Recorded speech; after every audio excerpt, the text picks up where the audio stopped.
Hi guys, my name is Emily Evans, and today we're going to be talking about the goddesses Demeter and Persephone. This is to start off the conversation this week about these two Greek goddesses. It's a mother and a daughter, and they're both known for the Greek myth of Persephone's abduction. But before we get into that, we're going to talk about Demeter and who she was. So Demeter is the goddess of the Titans Cronos and Rhea. Cronos. And she was also a sister to Hestia, Hera, Hades, Poseidon, Chiron, and Zeus. Cronos was the god who's known for swallowing all of his kids in fear that they would depose him of his position as a god.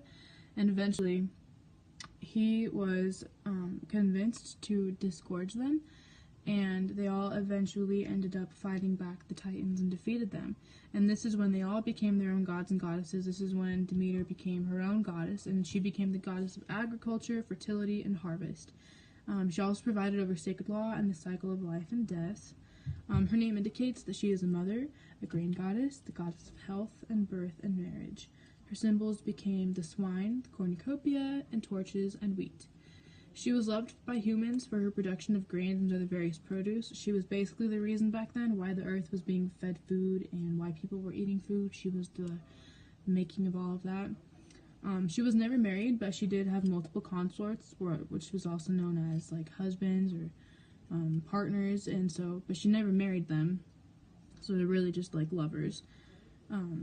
She's known for Zeus being one of her consorts, and they ended up having the daughter Persephone, who was the goddess of spring. So to talk about how she became the goddess of spring, there was one day that Persephone was picking daffodils in a meadow, and daffodils are also known as a narcissus flower, and out of nowhere, she disappeared. Demeter wasn't watching her because Persephone was already at an appropriate age where she didn't really need to be watched. She was a woman at this point, so there was really no reason to keep a close eye on her. She was independent. But the moment that Demeter saw that Persephone was gone, she was just devastated. She didn't know what to do. She started roaming the countryside for 9 days and 9 nights, and she took out her rage over the earth by torching the earth. As she roamed, she talked to the sun god Helios, and she said, "Have you seen anything? What do I do?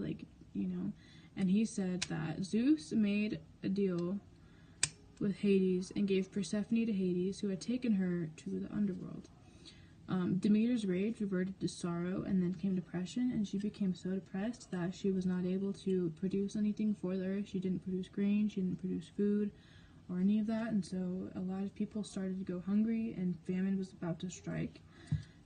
As she wandered, she went through Arcadia, which is where she came upon her brother Poseidon, and for some unknown reason, he had turned against her, and he tried raping her, and she saved herself by morphing into a horse, which didn't work because he still saw her and still tried to rape her, and this is where she got the two children, the horse Arion and then the goddess Despoine. She was still in search for her daughter after all of this happened. She still refused to feed the earth, and nobody else could produce the food because she hadn't taught anybody her secrets of how to do it. Zeus finally stepped back in to do something helpful, so he sent Hermes, the god of travel and messenger, to get Persephone and bring her back, and this is when Hades offered Persephone a farewell meal, and she ended up eating 6 pomegranate seeds, which symbolized marriage and faithfulness, and therefore tied Persephone to Hades forever. Consuming even one seed would have tied her there forever. She'd also be forced back to the underworld at some point, no matter what now. And it was then arranged that Persephone could be with her mother for 2/3 of the year, and then must return to her husband for the remaining months. Demeter accepted this compromise and let seeds sprout the earth for all but 3 months of the year, known as winter. So every time Persephone returned back to the earth with her mother is when spring would return to the earth. And that is how spring and winter became 2 seasons, and why nothing is produced during the winter, and why spring is the start of all of the harvest of everything in the world.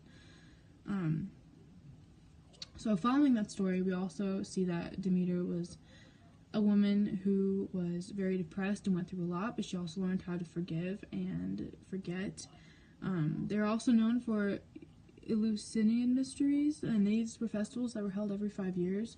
Nobody knows what went on in these festivals. Everybody who attended them were sworn to secrecy, so they had no idea of what happened back then. There's nothing about it, and but it is some people say that it had to do with the rebirth of the human souls.